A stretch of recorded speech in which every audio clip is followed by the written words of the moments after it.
Bem, antes de você ingressar na leitura desse post, eu quero deixar algumas questões claras, né, para que fique evidente de que eu estou agindo de boa fé.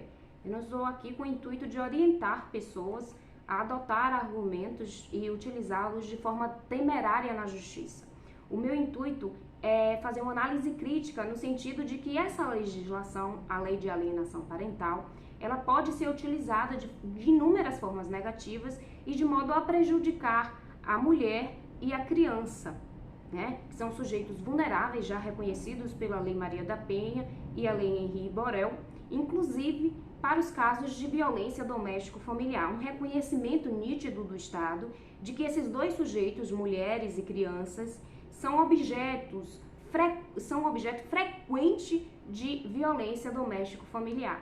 Então, baseado nessas premissas, nós temos que fazer uma análise crítica dessa lei de alienação parental. A lei de alienação parental é uma legislação que foi ancorada em toda a teoria gardnerista. Quem é Gardner? Quem é Richard Gardner?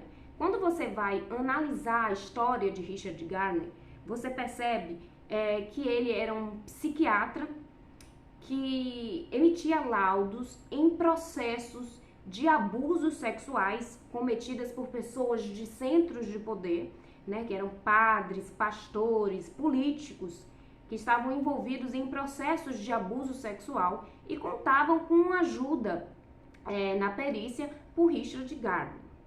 Essa é uma primeira questão que, apesar de muitos afastarem, precisa ser considerada. Uma outra questão é quem apoiou essa legislação.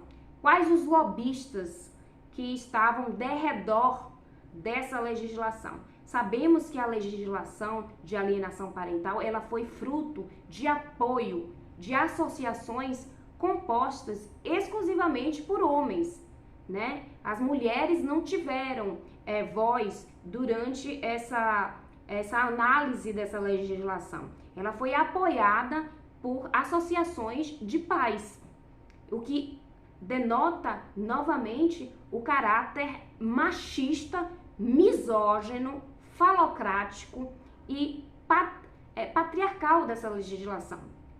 São questões que merecem ser consideradas, né? Como foi que essa legislação foi aprovada? Por quem ela foi apoiada? É evidentemente que existem sujeitos que utilizam-se das crianças para efetivar os maiores absurdos. E isso pode ser considerado dentro da legislação, dentro do nosso ordenamento jurídico, mas não dentro da lei de alienação parental. A lei de alienação parental é baseada em teorias de ameaça. É uma legislação misógina que foi aprovada com o intuito de prejudicar mulheres, contra mulheres. Aliás, a lei de alienação parental, ela devia se chamar Lei de Alienação Marental, porque ela foi direcionada exclusivamente contra mulheres.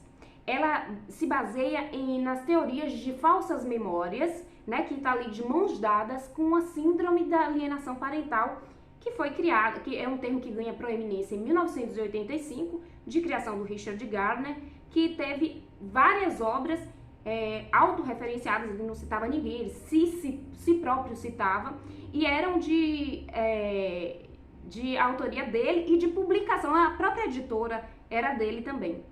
E ele é questionado por todo mundo, inclusive na Espanha, né, existe uma recomendação ferraz contra essa denominação, síndrome de alienação parental. Essa legislação de alienação parental, ela foi objeto de sucesso por movimentos de extrema-direita, conservadores de extrema-direita, no sentido de contra-atacar conquistas importantes de grupos vulneráveis, como mulheres e crianças.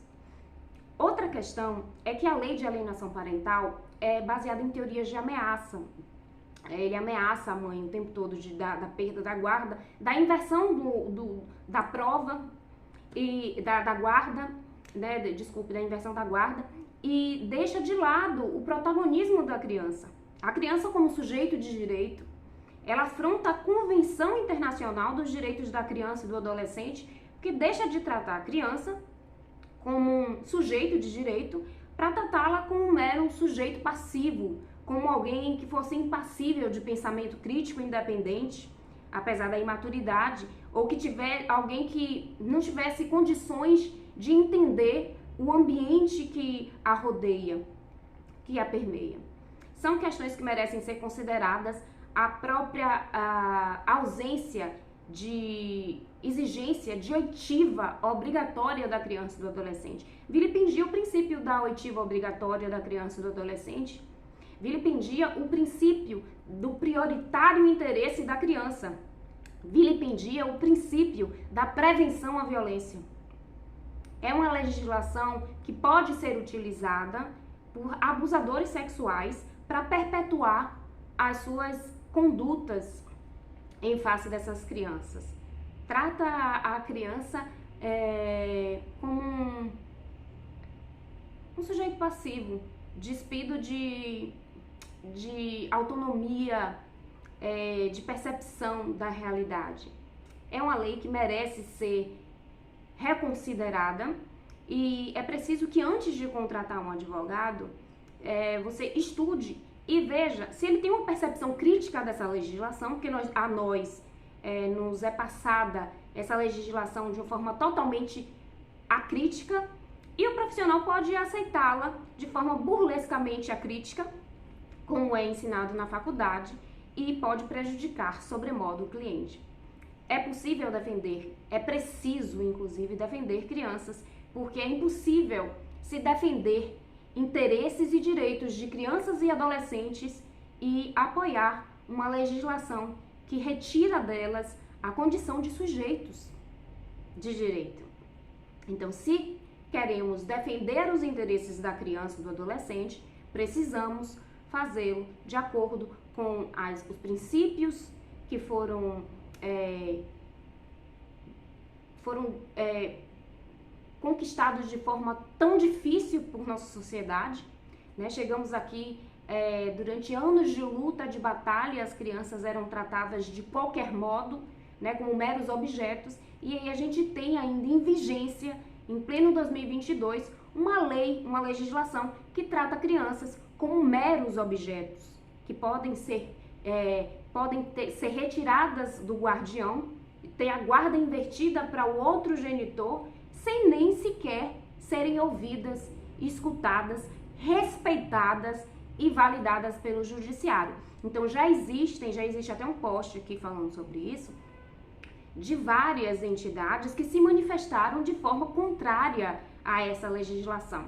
É preciso estudar um pouco mais, entender o que essa lei, o que existe por detrás dessa lei e passar a criticá-la e escolher bons profissionais. É preciso que haja um entendimento não só dos advogados acerca disso, que estão sempre protagonistas nessas questões, que são sempre pioneiros nas questões críticas, né? Já existem muitos advogados, sim, pessoas excelentes que criticam a legislação.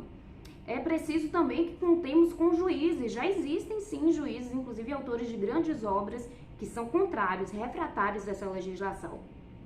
É preciso que os membros do Ministério Público estejam atentos a essa legislação de forma crítica e é preciso que os servidores, psicólogos, assistentes sociais também estejam atentos aos mecanismos que podem acontecer. Presume-se, com base inclusive em dados de Richard Gardner, que seriam a boa parte das denúncias de abuso sexual falsas após a separação.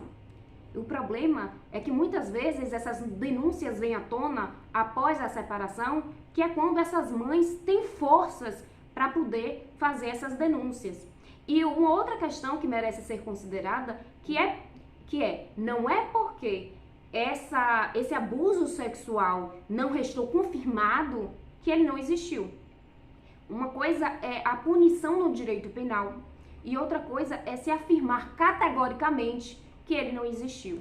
É lógico, nós não temos provas de que ele existiu, ele não pode ser punido no âmbito penal. No entanto, não é possível se afirmar categoricamente de porque ele não foi condenado no âmbito penal que o ato de abuso sexual não existiu.